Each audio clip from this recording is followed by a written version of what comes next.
Lindenhurst Foundation Archives and Special Collections, Martins Inez, Papers 1957 to 2019, Bulk 1971 to 2014. Collection number MS.2024.071. Extent 43 boxes, linear feet 51.6, approximately 14,200 items. Repository, Lindenhurst Foundation, Special Collections Reading Room. Lower Level B Acquisition, Bequest of the Estate of Dr. Inez Martins, received April 11, 2024. Transferred from storage in Sea Point, Cape Town, in 3 pallets via Brammer International Shipping. Initial accessioning conducted by H. Cross, J. Iliescu, and supervising archivist M. Dembe between April 14th and May 2nd, 2024. Processing, folder-level processing conducted by H. Cross between May 6th, 2024 and ongoing. The finding aid below reflects the state of processing as of the date of the most recent entry. On access, the collection is open for research use except where noted at the folder level. Some folders contain identifiable patient information and are restricted under the Foundation's Sensitive Records Policy until 2079, 60 years after the date of Dr. Martins' death. Preferred citation, Martins, Inez. Papers, MS.2024.071, Lindenhurst Foundation Archives. Biographical note, drawn from materials in boxes 1, 2, and 39, and supplemented by published sources. Inez Martins was born in Stellenbosch in 1932. She received her medical degree from the University of Cape Town in 1956 and completed psychiatric training at Groote Schuur Hospital in 1961. She was in private practice in Cape Town from 1961 until 1989, when she relocated her practice to Johannesburg. She returned to Cape Town in 2002, where she continued to see patients on a reduced schedule until 2014. She did not formally close her practice. In her surviving correspondence, she refers to herself as still working in a manner of speaking through 2018. She died in her home in Sea Point on March 19, 2019, age 87. She had no surviving spouse, no children, and no immediate family. The bequest of her papers to the Lindenhurst Foundation was made through her solicitor, Peter van der Merwe of Cape Town, in accordance with a will dated 2014 and amended in 2017. Scope and content note: the collection comprises personal and professional papers documenting Dr. Martins' psychiatric practice and personal life over a span of more than 6 decades. Materials include patient files, closed under access restriction, professional correspondence, manuscript drafts of unpublished writings, photographs, audio recordings of dictated case notes, 3 notebooks of an undetermined purpose described in detail at the folder level, and miscellaneous personal items including reading material, a small collection of pressed botanical specimens, and an undetermined number of envelopes containing items the processing archivist has been unable to fully describe, and which are noted at the folder level as See Access Note. The collection is arranged in 5 series. 1. Professional Correspondence, 1961 to 2014, boxes 1 to 9. 2. Patient Files, 1961 to 2014, boxes 10 to 28, restricted. 3. Manuscript Materials and Unpublished Writings, 1968 to 2017, boxes 29 to 34. 4. Personal Papers and Correspondence, 1957 to 2019, boxes 35 to 40. 5. Miscellaneous and Unidentified Materials, no date, boxes 41 to 43. The processor has elected to describe the collection at the folder level with item-level description for materials of particular research interest or unusual condition. Where folder contents are described as unusual or See Access Note, the materials have been flagged for review by the supervising archivist before research access is granted. Folder-level description follows. Box 1, Folder 1, Correspondence, Outgoing, January to March 1961. 14 letters, carbon copies, single-space typescript on Groot Schuer letterhead. Routine professional correspondence with referring physicians, the medical council, and several pharmaceutical representatives. Excellent condition. Box 1, Folder 2. Correspondence outgoing, April to June 1961. 23 letters, carbon copies. Includes an extended exchange, 8 letters, with Dr. E. Hendrik Joubert at Valkenburg Hospital regarding a patient transfer. The patient is referred to throughout by initials only, identified in the cross-reference index as KMB. Patient file, if extant, would be in Series 2 under restriction. Condition, good, some yellowing. Box 1, Folder 3. Correspondence, outgoing, July to September 1961. 17 letters. Several handwritten notations in pencil along the margins of carbon copies appear to be in Dr. Martin's hand and to have been added at a later date. The notations are brief, single words or short phrases, for example, still wrong, written next to a paragraph in a letter to the medical council. See again, 1971, written next to a passage in a letter to Joubert.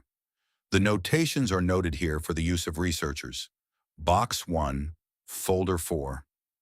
Correspondence, incoming, January to June 1961. 31 letters, add originals. Routine.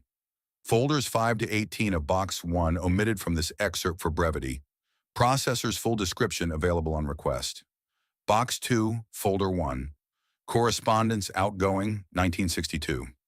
Routine with 2 exceptions noted below. Item level note, Box 2, Folder 1.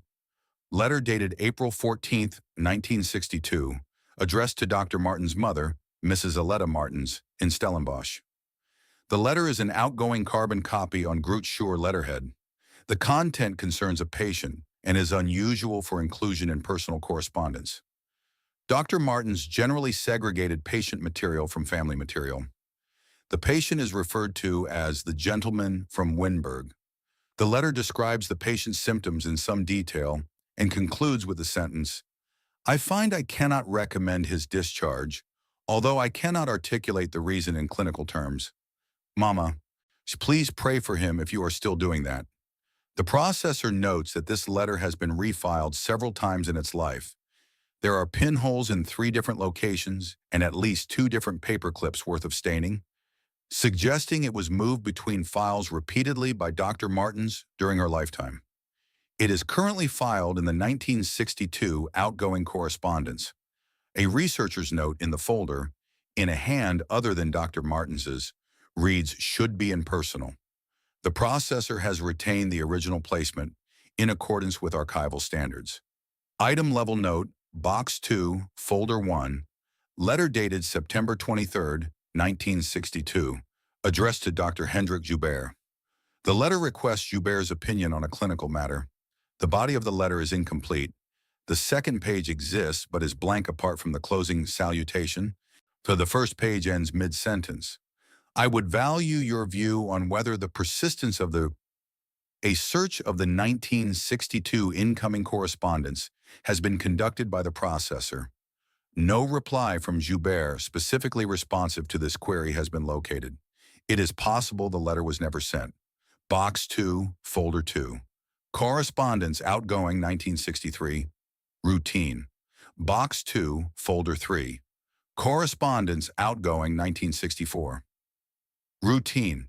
The processor notes that the handwritten marginal notations described in Box 1, Folder 3 begin to appear with greater frequency in this folder, occurring on approximately 18% of letters. The notations remain brief and cryptic.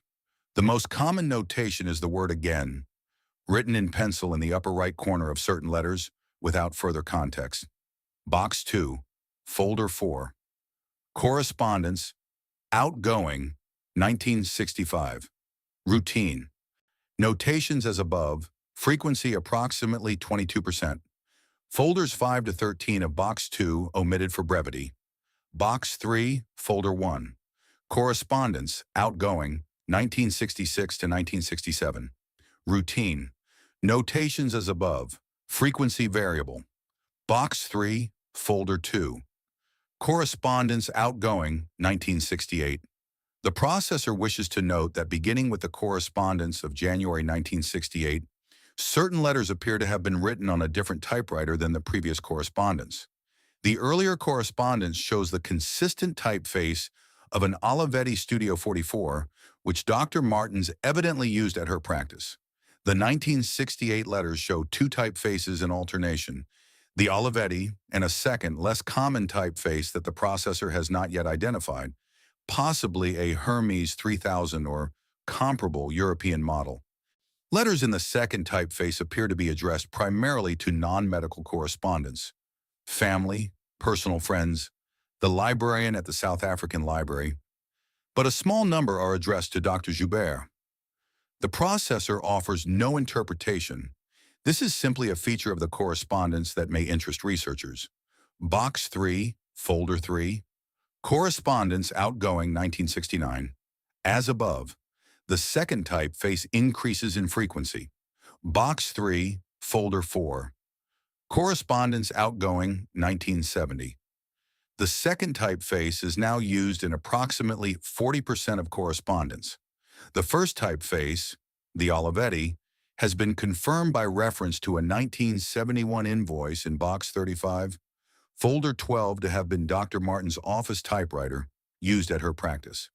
In the location and use context of the second typewriter is not established by any document in the collection examined to date. Box 4, folder 1, correspondence outgoing 1971 to 1972. Marginal notations have evolved. Where earlier notations were single words, again, still wrong, see, the 1971 to 1972 notations include longer phrases and occasional sentences.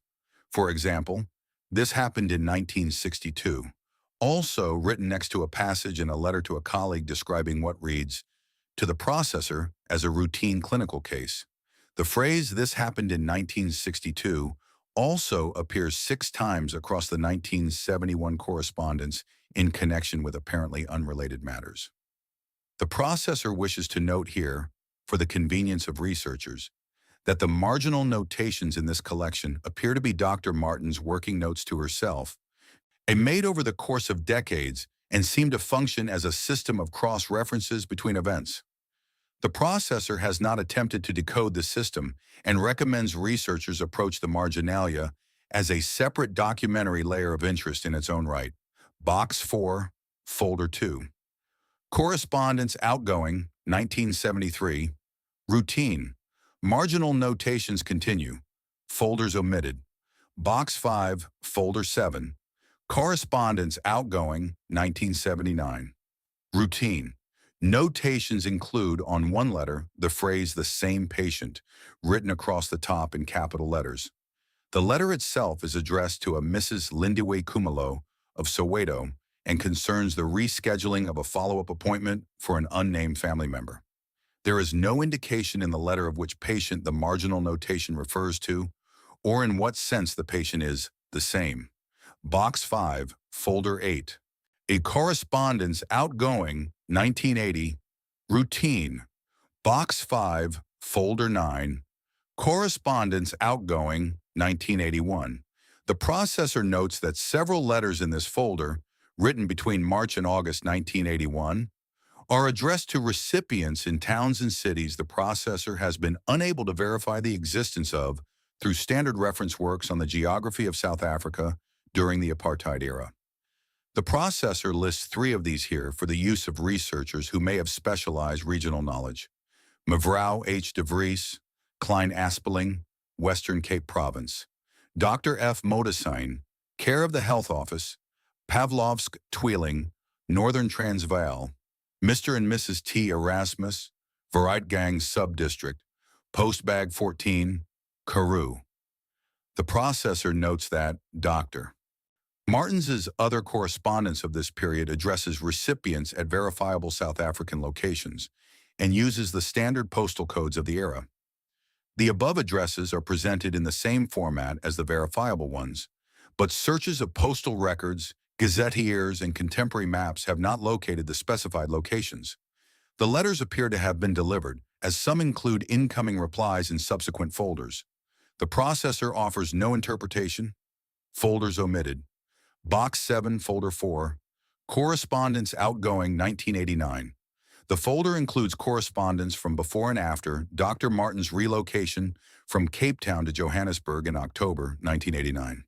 The processor wishes to note that the second typewriter typeface, the unidentified machine, appears in correspondence from both before and after the relocation, and the processor had previously hypothesized that the second typewriter might be located at a second residence or office. The persistence of its use across the relocation suggests instead that the machine was portable or was located in a place that was not affected by the relocation, the implications of which the processor will not pursue. Box 7, Folder 5. Correspondence outgoing 1990. Routine. Folders omitted. Box 9, Folder 12. Correspondence outgoing 2014. The final folder of professional correspondence. The last letter in the folder is dated December 18, 2014, and is addressed to a Dr. M. Dembe of the Lindenhurst Foundation, the supervising archivist of the present collection. The letter is 1 page in length and reads as follows.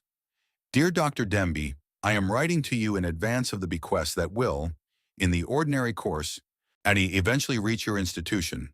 I want you to know certain things about the collection you will receive. The collection is complete. I have not removed anything that ought to be in it. There are items in the collection that you will not be able to interpret. This is acceptable, and I do not require interpretation. There are items in the collection that you will be tempted to remove, restrict, or destroy. I ask that you not do so. The collection holds together because it is whole. The processor who works through the collection should be told that they do not need to understand the items in order to describe them. Description is sufficient. Description is what I am asking for. I have a particular interest in this matter. The collection has been ordered for a purpose I will not be able to articulate to you in the time available. I have done what I can. The remaining work is the work of the archive, your work, and I have arranged the materials to assist you to the extent I am able. You will not meet me.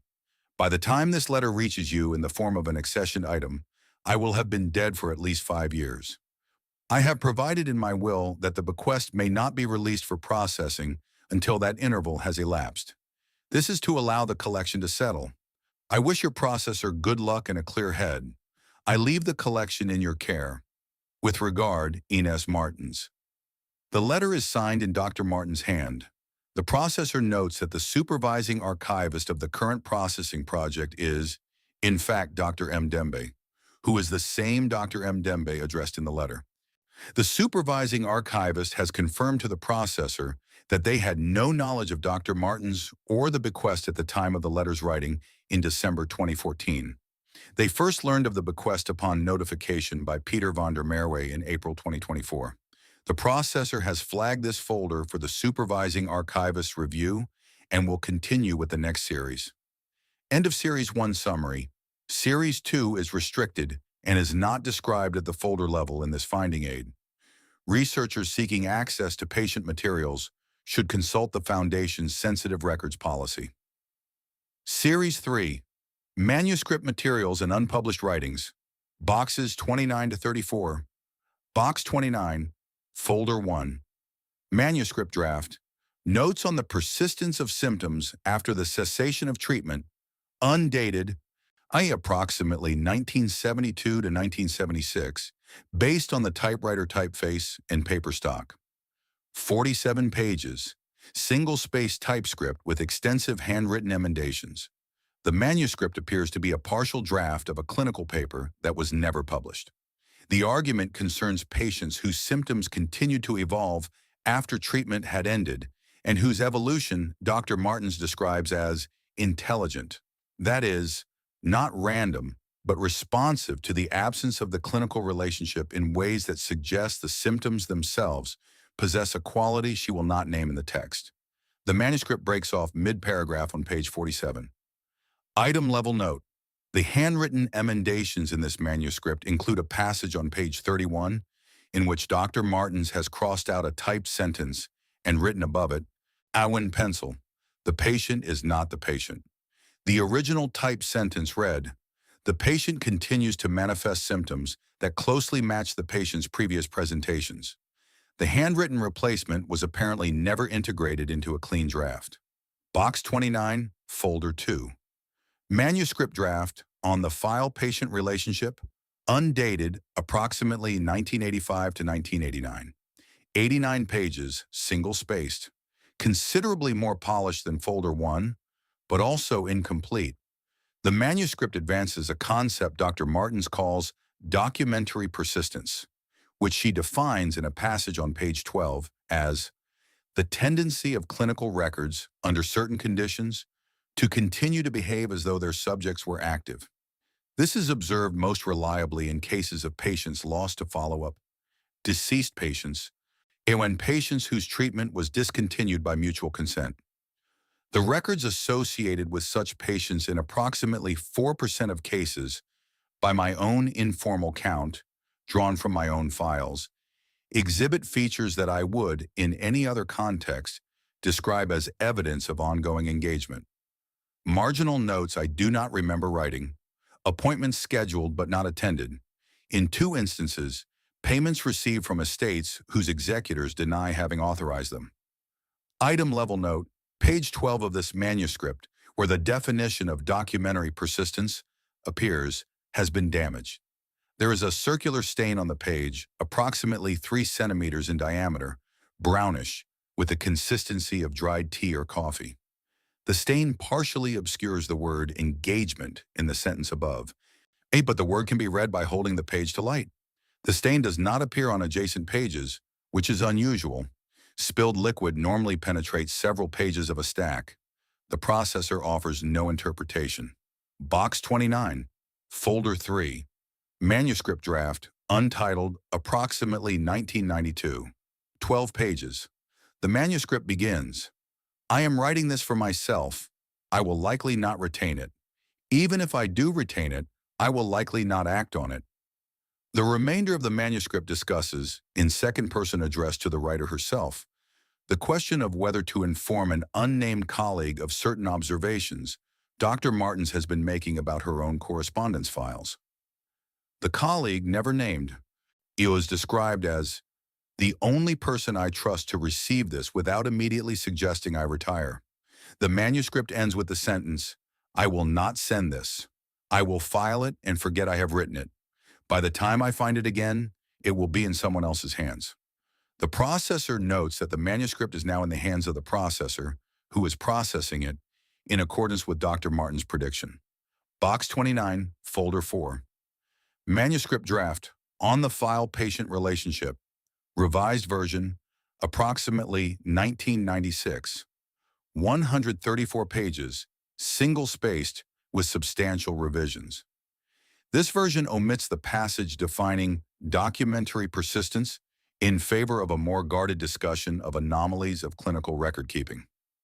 The argument is more cautious and less specific. The processor wishes to note that this version is the one Dr. Martins evidently considered closer to publishable.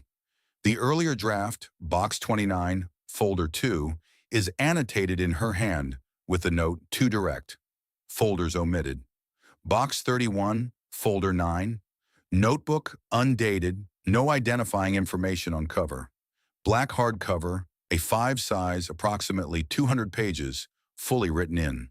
The processor wishes to flag this notebook as the first of 3 notebooks in the collection, the others being Box 32, Folder 4, and Box 33, Folder 11, that the processor has been unable to assign a clear purpose to. The contents of this notebook are, to the processor's eye, a list. Each page of the notebook contains between 3 and 7 entries, written in Dr. Martins' hand, in pencil, in a consistent format. Each entry consists of a name, sometimes a full name, sometimes initials only, a date in DD-MM-YY format, a short phrase or single word in Afrikaans, English, or occasionally Dutch, a small symbol drawn next to the entry, Most commonly a check mark, a circle, or a small dash, occasionally an asterisk. The names include some that the processor recognizes from elsewhere in the collection, patients referenced in correspondence, colleagues, family members, and many the processor does not recognize. The dates span a period from 1957 to 2018. The phrases vary widely. Some are clinical sounding, auditory persistence, completed transfer.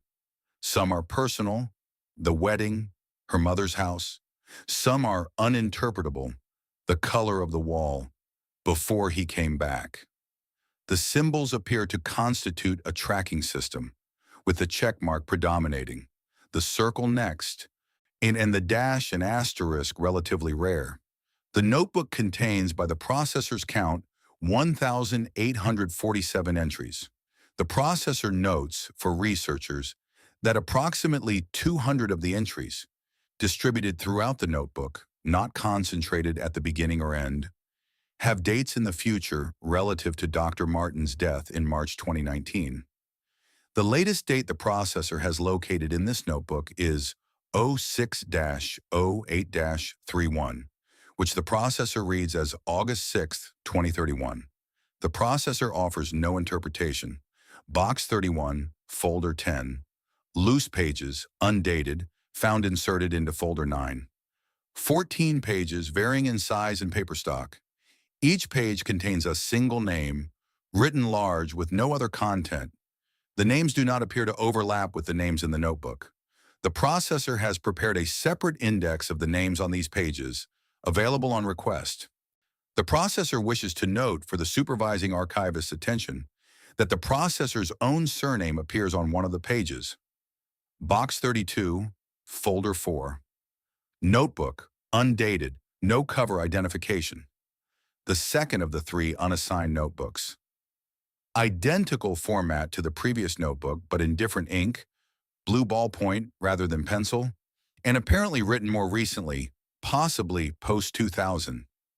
The processor wishes to note that the entries in this notebook are formatted identically to the previous notebook, but the names appear to be exclusively names that did not appear in Box 31, Folder 9, suggesting the notebooks may be sequential rather than redundant. The processor has not undertaken a full cross-reference. This is a task for a future researcher with more specific interests. Item level note. On page 47 of this notebook, the entry reads Cross H, April 14th, 2024. Beginning the work, checkmark. The processor notes that the processor's own surname is Cross, that the processor's first initial is H, and that May 14th, 2024 was the date the processor began processing this collection. The processor wishes to note further that the ink of this entry has been examined under lupe and appears to be of consistent age with surrounding entries on the same page, which include entries dated 1987 and 1991.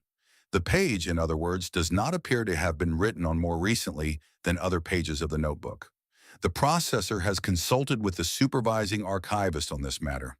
The supervising archivist has recommended that the entry be photographed, the photograph appended to this finding aid, and processing continue. The photograph has been appended.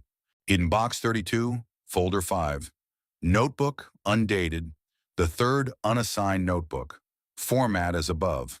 The processor will limit description here to noting that the notebook is, at the time of this entry being written, partially full. Entries cease at page 73 of approximately 200 pages, and that no entry has yet been located corresponding to the supervising archivist or to any other current Foundation staff member by name. The processor has examined the remaining blank pages of this notebook for any signs of entries being added subsequent to the original writing and has detected none. The processor will continue to monitor the notebook periodically over the course of processing by request of the supervising archivist. Box 33, Folder 1. Manuscript fragment, untitled, approximately 2008 to 2010. 6 pages, handwritten on yellow legal pad paper. And the fragment appears to be a personal reflection rather than a clinical document. The processor reproduces the opening here in full, because the fragment is short and self-contained. I have come to believe that the practice of psychiatry is not what I was taught it to be. I was taught that the practice was the application of clinical knowledge to the suffering of patients. I have come to believe that the practice is the maintenance of files. The patient comes to the office, the file is opened, the patient speaks, the file receives what the patient has spoken, the patient leaves. The file does not leave. The file persists. The file is the body of the relationship. The patient is, in this sense, an event in the life of the file, rather than the file being a document of the life of the patient. And this view is heretical, and I will not be sharing it. But I have come to believe it. And I have come to wonder, in recent years, whether some of my files have continued without me. Whether the relationship the file documents is in fact the relationship between the file and something else, of which the patient is one part, and the doctor is another part. But neither part is the part that endures. I have not closed any of my files. I cannot bring myself to close them. I no longer take new patients, but my open files remain open. They will remain open after my death. I have arranged for this in my will. They will go to an archive. They will be read by a person whose name I do not know.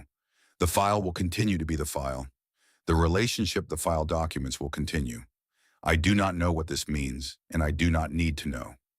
The file is sufficient unto itself. The fragment ends. The processor will note here that box 33, folder 1 is the first item the processor has encountered in which Dr. Martens addresses, in plain language, the question that the collection appears to circle. The processor has flagged this folder for the supervising archivist. Folders omitted. Box 34, folder 8, manuscript fragment, undated but probably late 2017, based on paper stock and handwriting tremor, consistent with Dr. Martens' documented Parkinsonian symptoms in her final years. 2 pages, handwritten. The fragment reads, Hadley, I am writing this knowing that you will not read it for some years. The supervising archivist will tell you, when you begin, that you are doing folder-level processing on a collection bequeathed by an elderly Dutch South African psychiatrist. Yet you will not have heard of me. You will work through the boxes in order. You will be patient. You will produce excellent description. You will, somewhere around the second of the 3 notebooks, encounter your own name. You will photograph it as the supervising archivist directs. You will continue. I want you to know that you are not in danger. The collection does what it does. It is not a thing that hurts people. The patients in the patient files were treated with care during their lifetimes and have been treated with care since. The names in the notebooks are not victims. They are points of contact. They are the points at which the file has touched the world and the world has touched the file.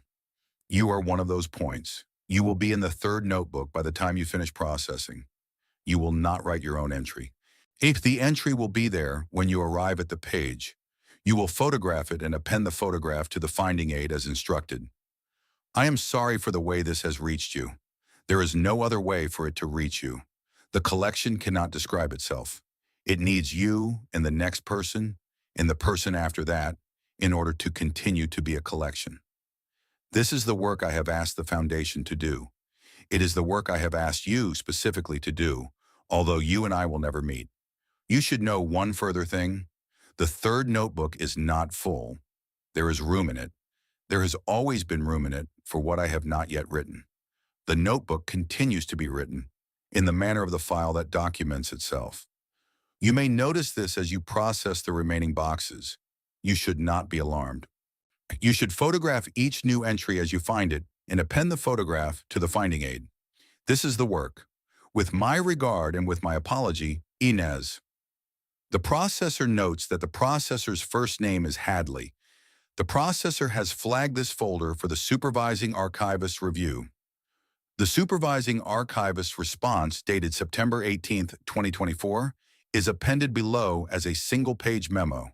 Memo from Mdembe to H. Cross, September 18, 2024, reproduced in finding aid as part of the processing record.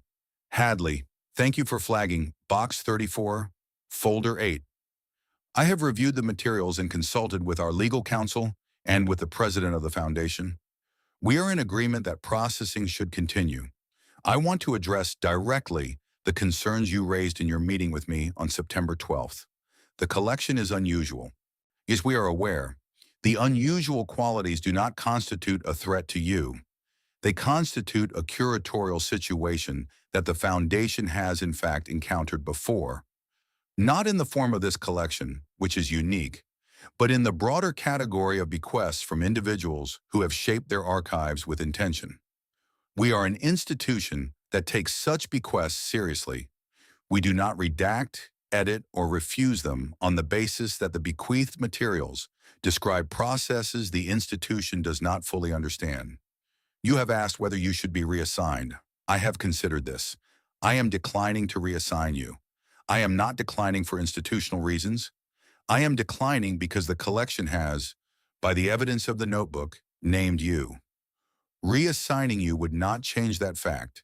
It would only mean that the photograph of your name in the notebook would be appended to the finding aid by a different processor, who would in turn find their own name in due course. The collection does not become less itself with a different processor. It becomes only differently described. I want to be honest with you. I do not know what is happening with this collection. I have my training and my caution and my colleagues, and these have not produced an explanation. What they have produced is a procedure. Process the collection, describe what you find, photograph what cannot be described in words, append the photographs, flag what should be flagged, continue. I am asking you to follow the procedure. I am also asking you to tell me, as you have been telling me, when you are uncertain. The institution will hold the uncertainty with you. You will note that this memo will be appended to the finding aid as part of the processing record. This is at my request. The finding aid is the document the next archivist will read when they encounter this collection in the future, after our tenure has ended. They should know that we processed it deliberately. Continue when you are able. M. End of memo. Box 34, Folder 9. Loose papers found at the back of Box 34, behind the folders. 8 pages, handwritten, on-line paper torn from a notebook. The pages appear to be a list of dates, each followed by a brief note. The dates run from March 19th, 2019, the date of Dr. Martin's death, through dates in the future. And the processor has read through the list and notes the following. The list documents events that have occurred at the Lindenhurst Foundation archives since the bequest was received in April 2024. The events are described in the past tense regardless of whether the events have occurred at the time of writing. The list includes May 14th, 2024. H. Cross begins processing. June 12th, 2024. H. Cross flags. Box 31, Folder 9, the first notebook. August 4th, 2024. H. Cross discovers her name on a loose page. September 12th, 2024. H. Cross meets with Monsieur Demby. September 18th, 2024. Madembe issues memo. Further dates redacted from this finding aid by request of the supervising archivist. The processor notes that the page lists accurately all the events that have occurred to date in the processing of this collection, and continues to list events that have not yet occurred. The processor has been instructed not to read forward in the list. The processor is complying. Box 34, Folder 10. Empty folder included in the original arrangement. The folder is labeled in Dr. Martin's hand for H. Cross on completion. The processor will not open this folder until processing is complete. Series 4 and 5 continue. The remaining description is provided by H. Cross with notes from Monsieur Dim where flagged. Processing is ongoing. Series 4. Personal papers and correspondence. Boxes 35 to 40. Box 35. Folder 1. Personal correspondence. Incoming 1957 to 1962. Routine correspondence with family members and friends from medical school. Letters from Dr. Martin's mother, Aletta, are extensive and concern domestic matters.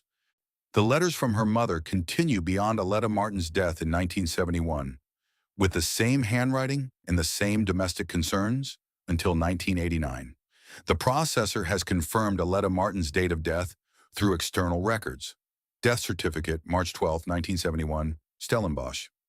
The letters dated after 1971 are, by the processor's examination, in the same hand as the letters dated before 1971 and refer to ongoing events in Stellenbosch, including the maintenance of a rose garden, which the processor has confirmed through photographs in Box 38 to have been Aletta Martin's garden during her lifetime. The processor offers no interpretation. Box 35, Folder 2, Personal Correspondence, Incoming, 1963 to 1970. Routine. Box 35, Folder 3, Personal Correspondence, Incoming, 1971 to 1980. EU includes the post-1971 letters from Aletta Martins described above. The letters are, in the processor's examination, indistinguishable in tone, content, and physical characteristics from the pre-1971 letters. They are dated, postmarked from Stellenbosch, and addressed to Dr. Martins at her Cape Town practice and, after 1989, at her Johannesburg residence. They describe weather, garden conditions, neighborhood news, and the small concerns of an elderly woman corresponding with her adult daughter. Folders omitted. Box 38, Folder 1. Photographs, Cape Town residence, 1961 to 1989. 47 photographs, mostly black and white, some color from the 1970s onward. Routine. Box 38, Folder 2. Photographs, Stellenbosch family home, 1957 to 2018. 124 photographs. The processor wishes to note that the family home is photographed throughout the period, including photographs that depict the rose garden referenced in the post-1971 letters from Aletta Martins. The garden is shown in continuous bloom and apparent maintenance through 2018, the date of the most recent photograph in the folder. The garden in the 2018 photograph is, by the processor's examination, the same garden in the same condition as the garden depicted in 1968. The roses are the same varieties. The pruning pattern is consistent with the long-term care of a single dedicated gardener. Aletta Martins died in 1971. The Stellenbosch family home was sold in 1972 and has, according to the records of the Western Cape Deeds Office, changed hands 3 times since. The processor offers no interpretation. The photograph of the rose garden in 2018 is appended to this finding aid as a representative image of the collection. Box 38, Folder 3, Photographs, Miscellaneous Personal Subjects, Undated, 89 photographs. The processor has begun to list these, but the description has grown long. Please see the supplementary inventory available on request. Item level note, Box 38, Folder 3, Photograph 14 of the folder. The photograph shows Dr. Martins, age approximately 80, seated at a desk that the processor recognizes as the desk now in use in the Foundation's Special Collections Reading Room, lower level B, where the processor is currently working. The desk was acquired by the Foundation in 1998 and has been in continuous use since. The processor offers no interpretation. Folders omitted. Series 5, Miscellaneous and Unidentified Materials, Boxes 41 to 43, Box 41, Folder 1. Sealed envelope, no addressee, no return address. The envelope is approximately 5 by 7 inches, a brown craft paper sealed with red wax. The wax bears the impression of a small seal, a stylized house with a single window. The envelope has not been opened by the processor. The processor has flagged the folder for the supervising archivist. The supervising archivist has determined that the envelope will be opened only when the third notebook, Box 32, Folder 5, reaches its final entry, in accordance with a separate provision in Dr. Martin's will, discovered after the initial processing began. The processor will continue with the remaining boxes. Boxes 41 to 43 contain materials similar to the above: sealed envelopes, a small wooden box containing pressed flowers, 3 audio cassette tapes labeled only with dates, a single dried apple, and various other items the processor has been unable to identify or describe with confidence. Each is described at the folder level in the supplementary inventory. The processor wishes to note here, for the convenience of researchers, that the supplementary inventory is, by current institutional policy, an ongoing document. The processor will continue to update the inventory as items become describable. The finding aid will be updated periodically by H. Cross and reviewed quarterly by M. Demby. The current version reflects processing as of the entry below. Last entry, processed January 23, 2025. The processor has located in Box 32, Folder 5, the third unassigned notebook, a new entry on page 74. The entry was not present at the previous review, conducted January 16, 2025. The entry reads, Cross H, January 21st, 2025, locating the entry, checkmark. The entry has been photographed. The photograph has been appended. A processing continues. The processor notes that the third notebook now contains 74 written pages of approximately 200 total. The processor will continue to monitor the notebook for further entries during the course of processing the remaining boxes. The processor wishes to add, for the record, the processor is well. The processor is eating regularly, sleeping adequately, and taking the prescribed breaks during long processing sessions. The processor's relationships with friends and family outside the Foundation are unaffected. The processor has spoken with the supervising archivist about the option of reassignment and has, after consideration, declined. The processor wishes to note that the decision to continue processing was the processor's own, made freely, with full knowledge of the materials and their behavior.